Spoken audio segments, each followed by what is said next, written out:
Welcome, everybody. We're excited to have you join today's webinar with Josh Sager of Productivity During the Pandemic.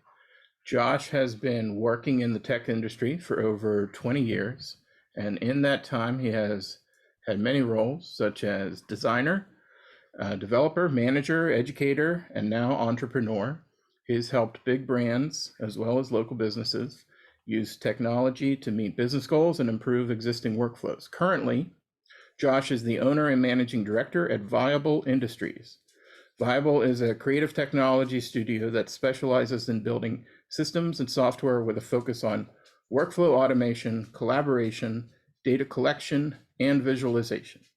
When Josh is not building technology, he's either making music, woodworking, exploring nature with his family, or presenting at World IA Day Pittsburgh. Josh, welcome. Thank you for participating. Take it away, my man. Cool. Thank you so much for having me. So what I'm going to be talking about is productivity during the pandemic. So first of all, I want to say thank you. I love this event. I've spoken at it a couple times previously, and it's a wonderful event. I always learn something new and take it back to me to use within my business. So it's excellent. Thank you so much for having me here. It's a real honor to be presenting again this year. If you're interested in reaching out to me, this is how you can do it. So this is my email. It's sager@viable.io, and you can connect with me on LinkedIn. So if you want to chat after the presentation, feel free. I'd love to talk more about it. So today, this is our agenda.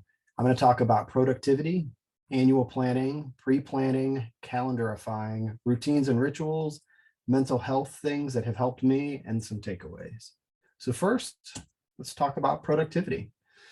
I want to talk about what it means to me, what it means to my work, my relationship with it, and kind of how it's changed during the pandemic. So I'm going to lead off with a personal story, and I hope that by me telling it, it can help other people if they might be going through something similar. So productivity. I've always considered myself to be a pretty productive person, but the last few years have been very challenging, and they've challenged what I thought I knew about productivity as well as what I thought I knew about myself. So here comes 2020, one hell of a year. It brought unforeseen changes in my life as well as in the world. My wife and I found ourselves running our businesses from home while also helping our daughter finish kindergarten remotely. And it seemed pretty instantly that everything changed. Our work schedules were flipped upside down, and we had to adapt for pure survival. So we set up a shift schedule, tagging each other in and out, surgically navigating the demands of client calls and production work and schoolwork and housework and meals, while also doing our best to nurture our daughter through the frustration and foundation of learning how to read. It was quite a grind, a real life Groundhog Day. Enter 2021, and it was more of the same. Our daughter's still at home, learning from home, and the grind wore on. Uncertainty, worry, frustration, all these things dominated my thoughts. I felt really lost and unprepared. I felt aimless and stuck, and in many ways, I felt helpless. Up to this point, I always thought I could outwork any problem that was in my direction. I thought if I could throw more of me and a healthy dose of time, I would be just fine. It would all work out. All I had to do was just work on it, maybe even work harder. But throwing more time at this problem was not something that was possible. The time demands far exceeded my time supply. I needed to adapt. I needed something else. Every day I felt like no matter what I did, I just wasn't enough. I wasn't enough of a father or a husband or a business owner, a brother, a son, a technologist, an artist, or even enough of a hard worker. It was an awful feeling, one that seemed to be just as consistent as the sun rising and falling each day, and I didn't really know what to do. All I really knew how to do was grind it out. So that's what I did. I started each day hitting the ground running at 6 a.m. Get my cup of coffee, I'd plow forward, but always feeling behind, never feeling enough, and losing motivation with each passing day. Well, then it happened. I just couldn't do it anymore. Just like any other day, I go into work, I'm in my studio, and I'm swirling in my insecurities. slamming through feature updates, and it was time to push something out to production and restart the API. And I had a command already typed out, very similar to this one here that says restart API. I was all ready for when I pushed the changes. I just had to run the command. So I get ready, and then my heart starts racing as I put my cursor over the button that says pull request. And then I feel a wave of anxiety start rushing over me. My body temperature raises. My heart's pounding even harder. I just couldn't click it. I thought my heart was going to jump right out of my chest. I was paralyzed. I just couldn't do it. The what ifs filled my head. What if something went wrong? What if the server went down? I mean, I'm pretty sure I tested everything, but I'm switching shifts in like 10 minutes, and Ellie's got assignments to complete and she's hungry, and my chest continues to pound. I stop, I delete the command, I close my laptop, and I walk away from my desk. It's the only time I've not been able to complete my work. I was mentally exhausted. A few days later, I came back to it and I ran the update, and guess what? It worked just fine, just like it almost always does. But on that one day, I just couldn't face what could have happened if something went wrong. I was at my capacity. I was in a bad place. I needed help. Well, sometimes, at least for me, help is something you find, and sometimes it finds you. And serendipitously, one day I was thumb scrolling and I saw an acquaintance of mine posting about her struggles with burnout on Instagram. And it kind of hit me right in the gut. I could relate and empathize with much of what she was describing as she bravely shared her struggles with burning herself out as a mother and as a business owner. I was moved by it. So I did something I don't normally do, and I reached out to her. And she graciously responded, and she gave me some incredible advice and resources. One of them being an article about burnout that I have a photo of here with the matches all burning in order. This, some of her advice and some of the things she sent over to me was one of many things to help me on my path of healing. So one of the next things I did is I did some self-diagnosis, and I Googled what it really meant to be burnt out. I heard about it and people had told me to watch out for burning out, but I was really unfamiliar with it. So I did a self-diagnosis similar to a BuzzFeed article matching me with what my most likely friend's character might be. And as I went through checking boxes, I was surprised to see that I checked a lot of them. Feeling tired, having difficulty sleeping, experiencing a change in appetite. All those things rang true for me. Lacking motivation, experiencing feelings of self-doubt, failure and loneliness, an overall feeling of dissatisfaction, social isolation in the pandemic, absolutely. And not performing my responsibilities. These were all things I was facing nearly every single day. I couldn't just not do my work, but I was feeling like garbage and something had to change. So I made some changes. I started therapy. I started tinkering with my diet. I committed to exercise and doing yoga. I went to my doctor. I got some blood work done. I started journaling, and I finally got to some much needed and much ignored self-care.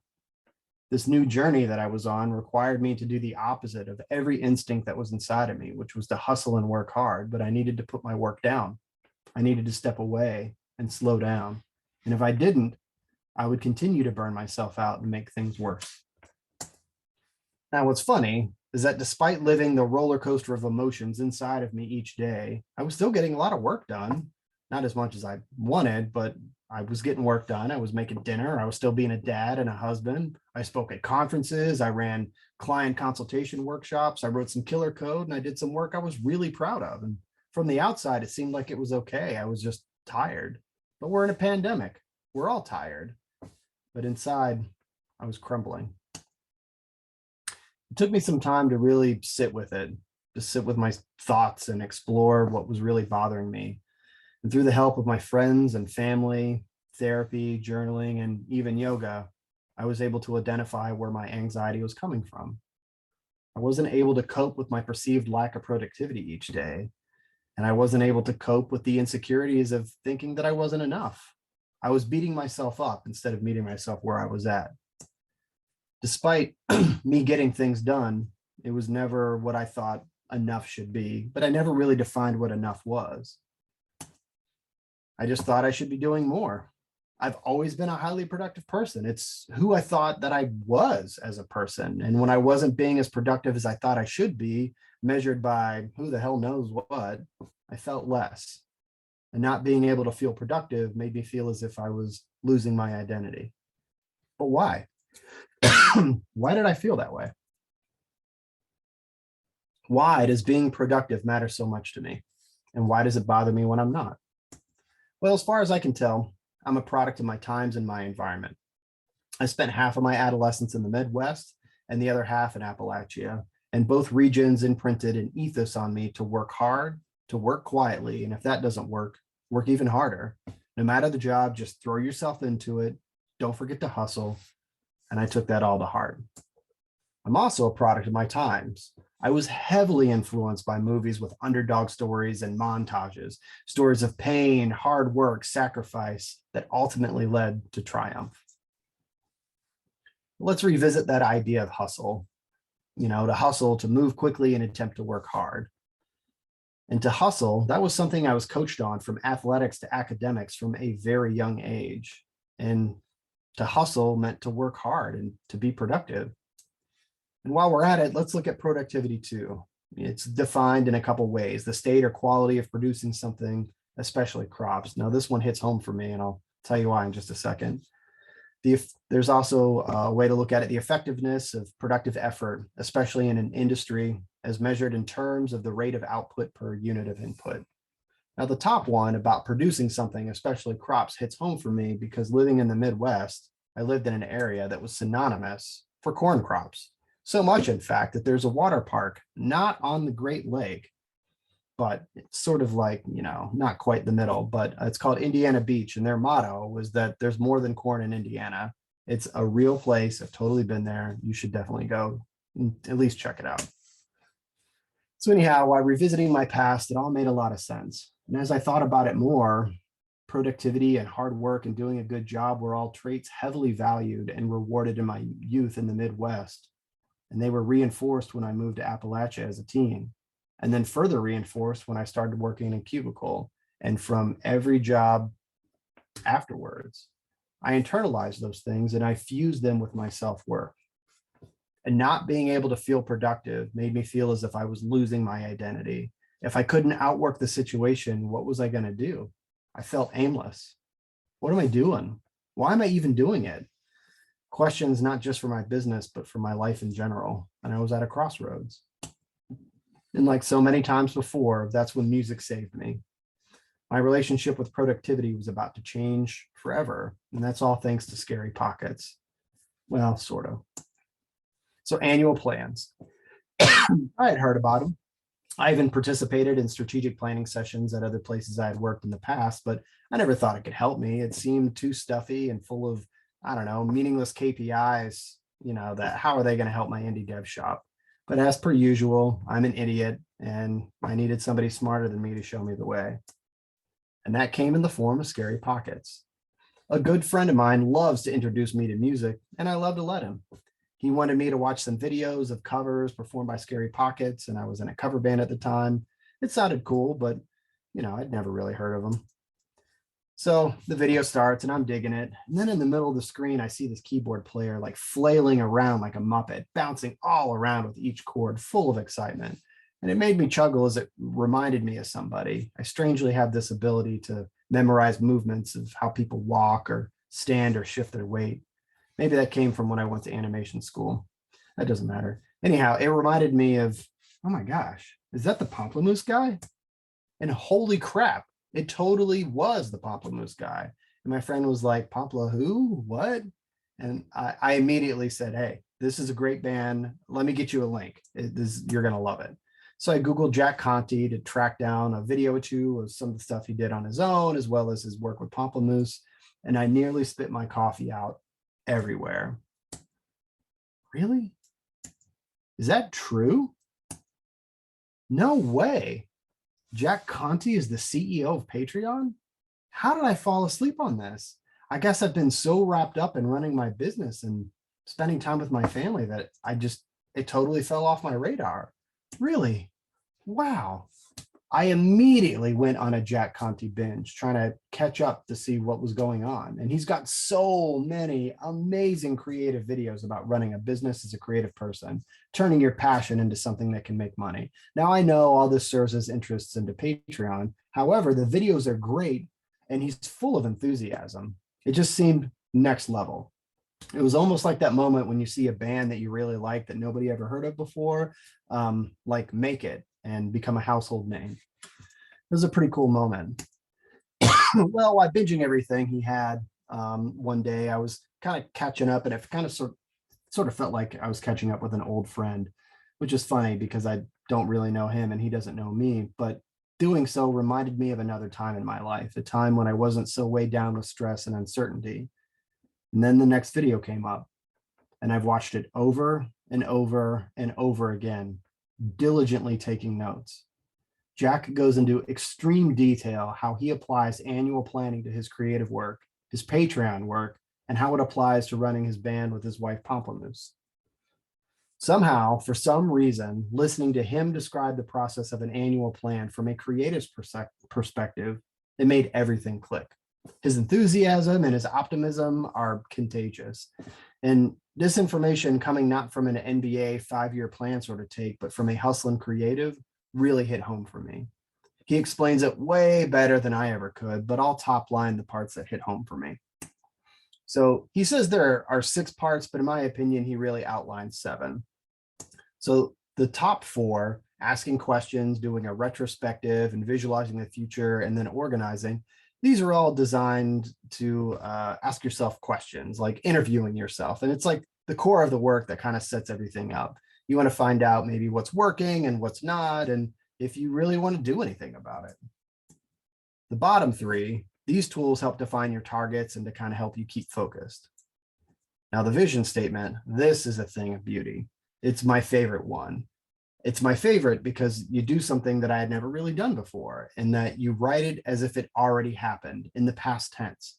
So if you create a plan today on March 5th, 2022, your vision statement would read like it's now March 5th, 2023, looking back on everything you've already accomplished. It's incredibly powerful to write it like it already happened. You should try it.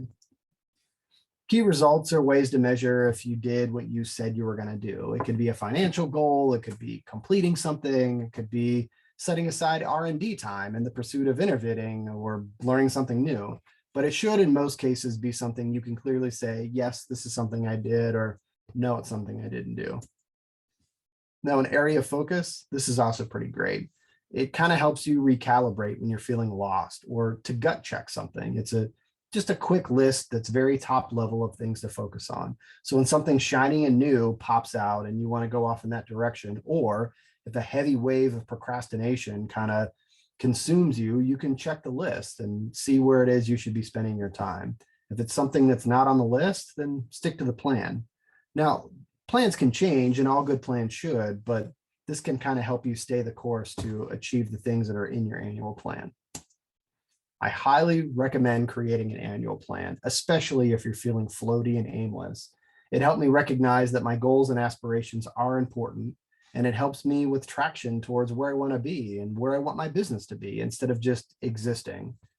It should be revisited fairly often, and I revisit mine just about every month. I've now done 2 of these annual plans in the Conti style, and I didn't quite get everything done in 2021 that I wanted to get done, but I did get to a lot of it. And the stuff I didn't get done has set the table for things that I have already completed in 2022. Watch his video. It's awesome. So annual plans. This process really helped me realize that it's not the quantity of stuff to get done that's important. It's about making progress against the stuff that is important. And prior to this, I was doing a poor job of tracking my progress against my vision, or really even articulating what my vision was beyond just having a business that didn't lose money. And despite having an idea on where I thought I should be or where I should be going, something in my inbox would distract me, and none of that would really get done. None of the important stuff would happen unless it happened accidentally or organically. So create an annual plan. It's awesome. It's helped me feel organized and prepared, like I'm building something, and way less aimless. But Annual plan is only one part. I was not really doing the best job of keeping things top of mind in a consistent way. That is where pre-planning comes in. Now, this one thing single-handedly changed my relationship with my work. It's part one of two things that solved a big problem for me, and that is that I've always felt behind, always. So this is what I would do previously. Each Monday, I'd get a cup of coffee and I'd start my weekly list. I'd get a sheet of paper, I'd fold it in half again, then again. And then on the outside, I'd write the stuff that I want to focus on for the day, maybe 3, 4, 5 things. And then on the inside would be all the things I couldn't stop thinking about. And I would jot all those things down to make sure I didn't lose them. And I'd carry this with me throughout the week, and I would continue to add to it as the week went on. I'd flip it inside out and all sorts of things like that. Then at the end of the week, I toss it either in a box to harvest ideas from later, or I would shred it. And then I'd start all over again with a new sheet of paper. Sometimes I'd copy over what I had previously. Sometimes I wouldn't. It just depended. Now, some form of this with the folded paper or even sticky notes have been my way of working since the mid 2000s. And for a long time, it was just fine. It worked for me. It allowed me to be generally focused on the day to day on any given week. And I chugged along. But I guarantee you, if on any one of those days you would have approached me and asked me, how did my day go? 99% of the time, I would have told you, my day went okay. It was productive, but I didn't quite get to everything I really needed to get to because I had no clear sense of how to get enough done in one day. I had no measure of what enough meant. All I knew was that I had stuff to do on my list and I never got to the bottom of it. But every day I had hopeful optimism that tomorrow would be the day that I got it all done. Every day, always. Well, 2015, enter my 7th career change, this time as an entrepreneur. I got a new job bringing the same old tricks. But there was something very different about this situation.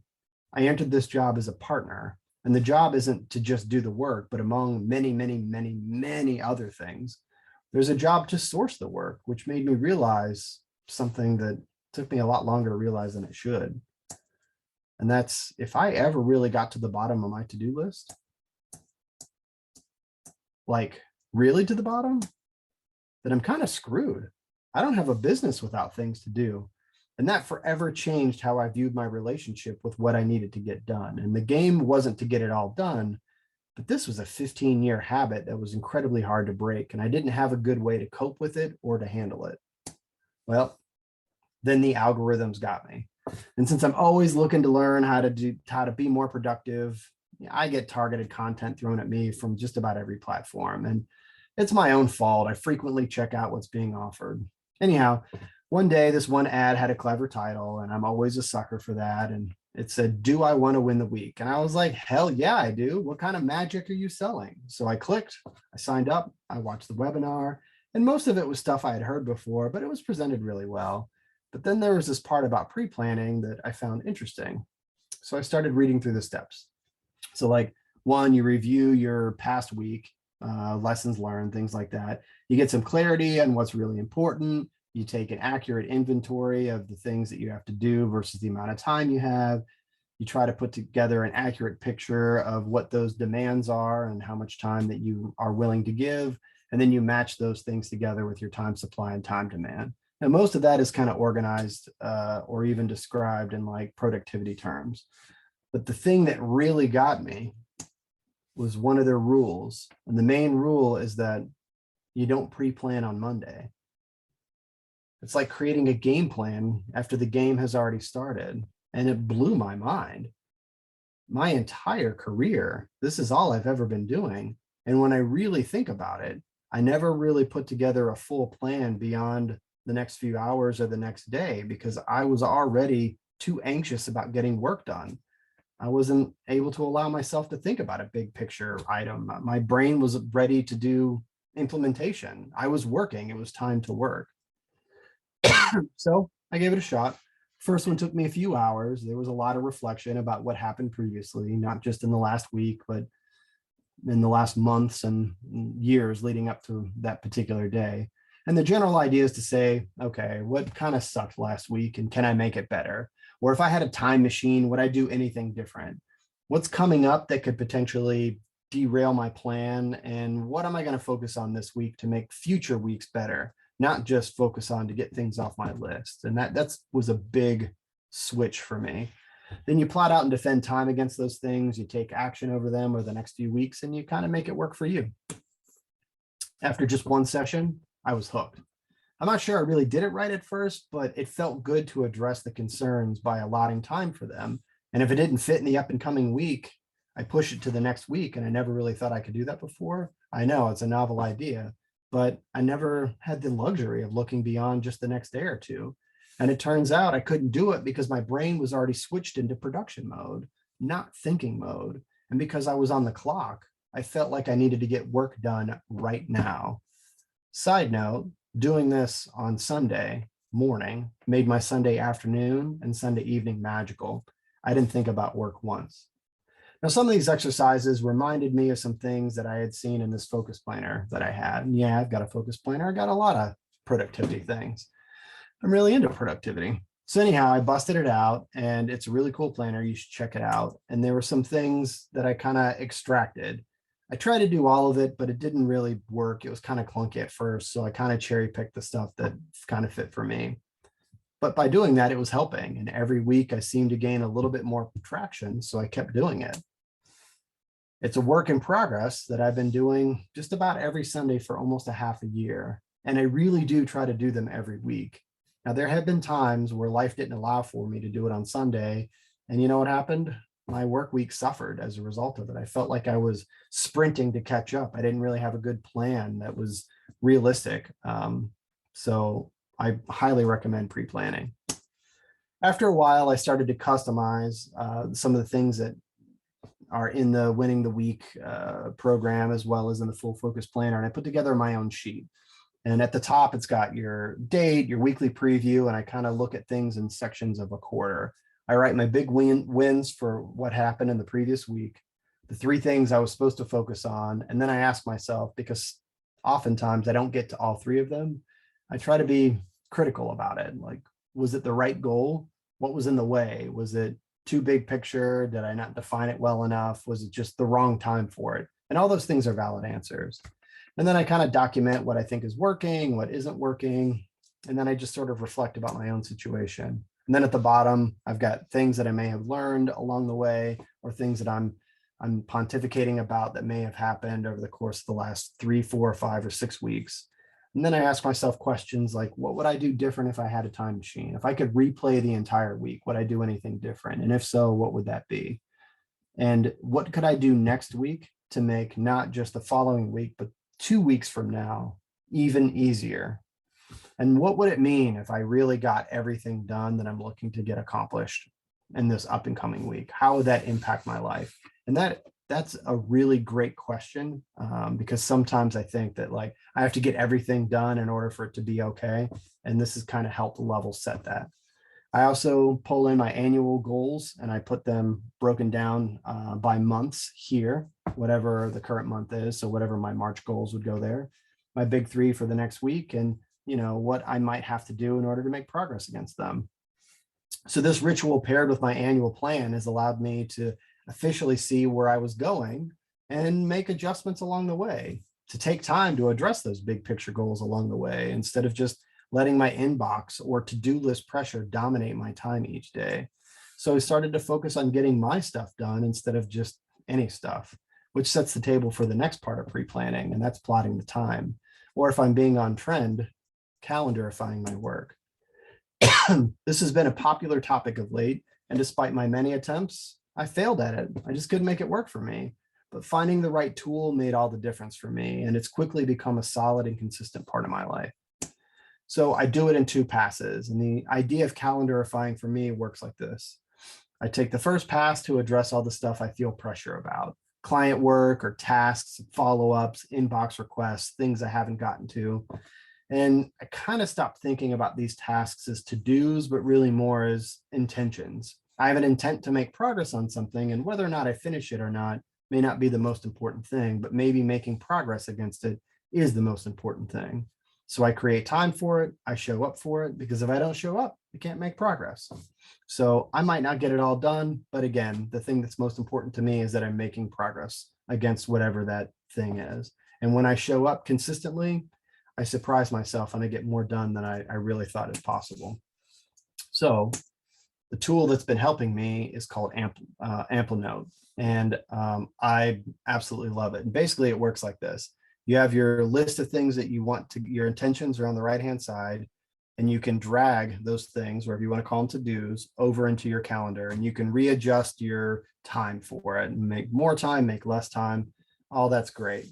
Now, the real secret behind it that I find absolutely amazing is that it's a two-way sync with my Google Calendar, so that I can still use my Google Calendar for everything else that's going on. And it's absolutely fantastic.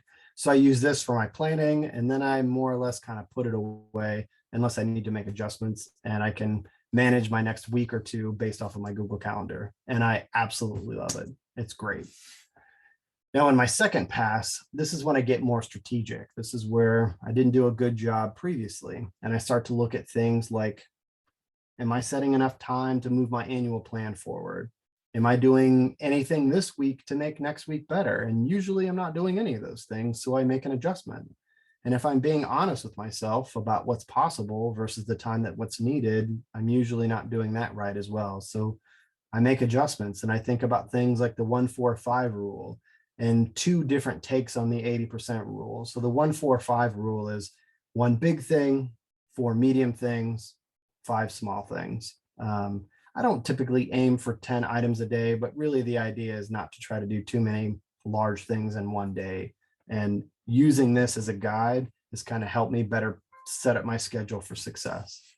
Now, there's two ways to look at the 80% rule. One way is that 20% of your effort gets 80% of your outcomes. And the other way is to look at it with scheduling 80% of your time, you'll get more done than just that 80%.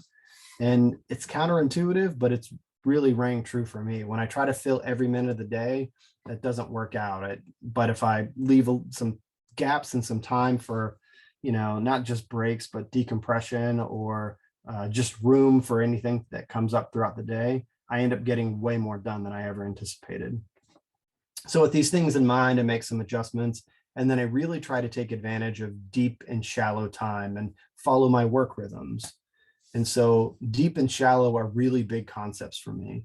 Deep work is focused work. It's where I do my writing or writing code or designing or thinking or reading or researching, like all the stuff that I don't want to be bothered by something else. That's the kind of work that I do. But the shallow work is one-off tasks, emails, phone calls, meetings, things that are a little bit more menial.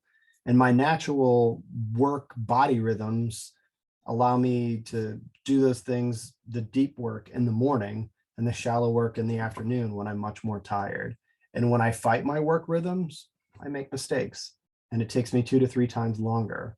But when I embrace them, it allows me to feel like a well-oiled machine. So with all these things in consideration, I put together a plan that pretty much looks like this.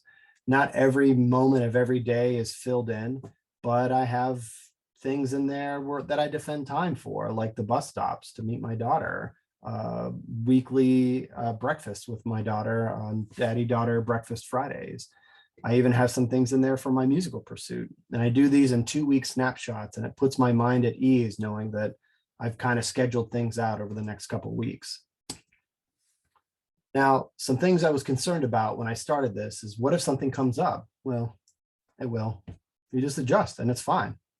What if I need more time than just the 1 hour or 90 minutes that I've scheduled? Well, you will. Just adjust your plan and take the time you need, whether you do it in that moment or you move some things around or come back to it. Well, what if I schedule something and I just ignore it? Just like I like running a stop sign. That's absolutely going to happen. Note it as a learning. Don't dwell on it. Revisit it in pre-planning and maybe discover what's going on. Maybe it wasn't realistic. Maybe it wasn't the right time for it. Maybe there's too much going on, And I saw this quote. I first saw it from Chris Do, but I don't know that he's the person that originated the quote, but he's got it on a lot of his stuff. And I think it's great.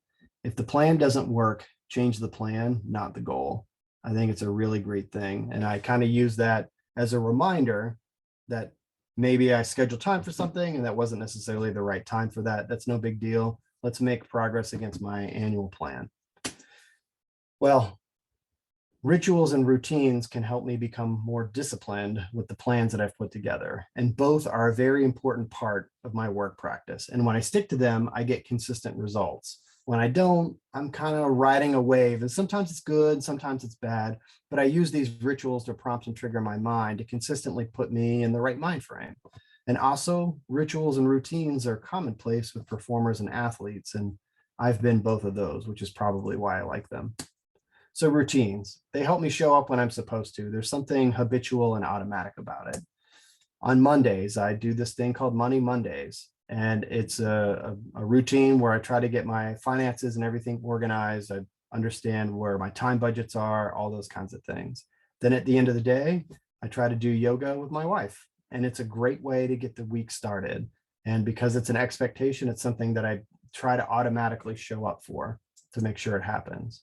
Now, rituals, they're a little bit different.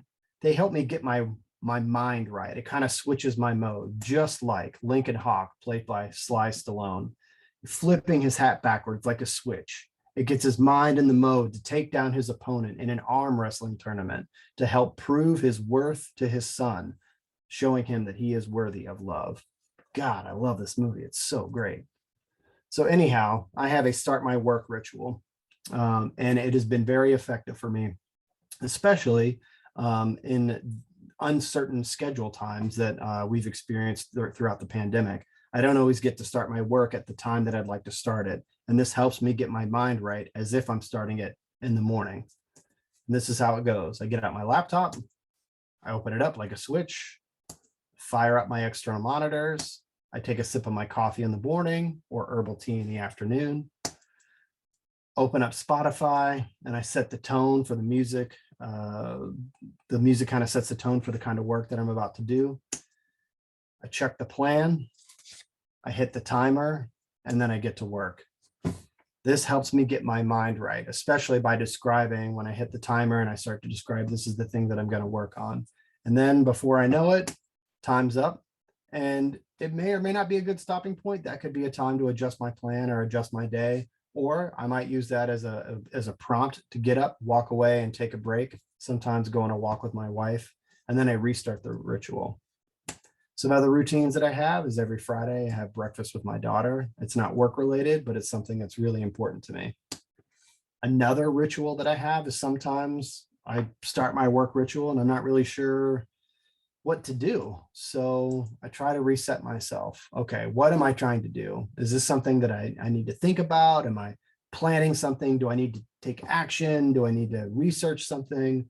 Or at the very least, if I had to do something right now, what's one thing I can do right now? And usually by identifying that thing, that leads to another, that leads to another, and then I start to gain traction instead of just spinning my wheels. So one of the last things I want to talk about is mental health. And this is a topic that's been much more embraced recently. And I think that's a really good thing. And it's become much more important to me as I've gotten older. One of many things that I really tried to do is to listen to my body and listen to what's going on with my work rhythms. And I have some tells when I've been working too long. My eyes start to water, I start yawning, my nose starts to run. When that happens, I know I'm pushing myself beyond my limits and I need to take a break. And sometimes I need to break for the day, for the afternoon, or even for the night. And when I push through those, my work is sloppy and I have to redo it, or it takes 2 or 3 times longer anyhow. When I've quit for the night and I've learned my lesson about listening to my body, my mind oftentimes will work on it while I'm sleeping. And when I pick it right back up and that next morning, I get it done and it feels like almost instantly. So listening to your body and your needs is a good idea. Slowing down. If there was one lesson I could give to myself of 20 years ago, it would be this: slow down, live in the moment. It's not about getting the most things crossed off of your list. Don't worry about running to the next thing. Embrace where you are and where you're at in that moment. And just as important with that is meet you where you're at. Not every day is a peak performance day, and that's okay. And if what you're doing isn't working, work on something else. Put the thing that you're working on away, walk away, take a break, or if you can, shut it down, maybe even take a nap. Another piece of advice that I've been doing a lot recently is having a short memory.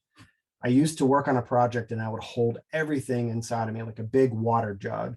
And it almost felt like I was holding my breath. And I'm trying to work as quickly and as fast as I could, because it felt like all the details of the project were leaking out the sides, like the water jug was on the top of my head. Having a short memory to me now means that to slow down, document the things that it is that I need to work on, so that if something happened right now, if I had to leave instantly because my daughter needed me at school or an emergency happened, I could walk away from my work and return back to it and pretty much pick up where I had left off. And in doing so, that's allowed me to better delegate some of the things that I might need help on to expedite some of the timelines. So I highly recommend thinking of things in a short memory where you could stop nearly immediately and come back to it and make progress. Also, scheduling downtime. And that's really important. It's probably one of the most important things that I've learned of late. And if I don't schedule it, then it doesn't happen. And it really helps me refresh. And one of the final things is that you're not alone. If you're feeling burnt out, if you're feeling like you're not enough, if you're feeling like you're an imposter, we've all felt like that. Talk to your friends, talk to your family. Hell, you can talk to me. There are amazing resources out there, and teletherapy is really great. So takeaways: productivity, annual planning, pre-planning, calendarifying, routines of rituals, and mental health. So I'm going to top line all these things that I talked about today. Productivity to me is not about getting everything done. It's about getting my stuff done that really moves my mission forward, not just what feels urgent today. And I'm learning that being productive is something not that I am, but it's something that I do. And it's not something that defines me as a person. Annual planning has helped me figure out what the important stuff is, so that when I pre-plan, I can stay focused on those things and do the important stuff each and every week. Where calendarifying helps me quantify when I can get those things done throughout the course of each day. Routines and rituals help me show up in an automatic way, while rituals kind of help me be mindful and about the thing I'm getting ready to do. Mental health has helped me cope with the bad stuff and ride the wave. And each day I have a chance and a choice to practice the balanced approach to my life. So that's what I wanted to talk about today. Thank you so much for having me. I love this event. Thank you for taking the time to attend my session. If you want to chat, feel free to reach out. Here's my email address, and you can hit me up on LinkedIn. Thank you very much. Josh, thank you so much for the great presentation. Thank you. We do have a few questions here that I want to get out before we end. So the first question is, it's about Pamplemousse, the band. What would be the go-to first listen for someone who's checking out Pamplemousse for the first time? Geez. Well, I was first introduced to them with the Single Ladies video that they did, but I think one of my favorites is a Michael Jackson cover, Beat It. They use like little kid instruments, and they do just such a great job. And so the gimmick is that you have to see every instrument that's performed, like every overdub, you have to see it performed at least once in the video. And that would be my indoor. That would be my recommendation. How do you explain your productivity methods to your child? So planning, scheduling, rituals, how do you explain it to her? Oh, geez. Well, I can tell you that schedules have been an important part of our life just in general. And Ellie follows those schedules, and she knows whenever they're not in line, and she will gut check us on those.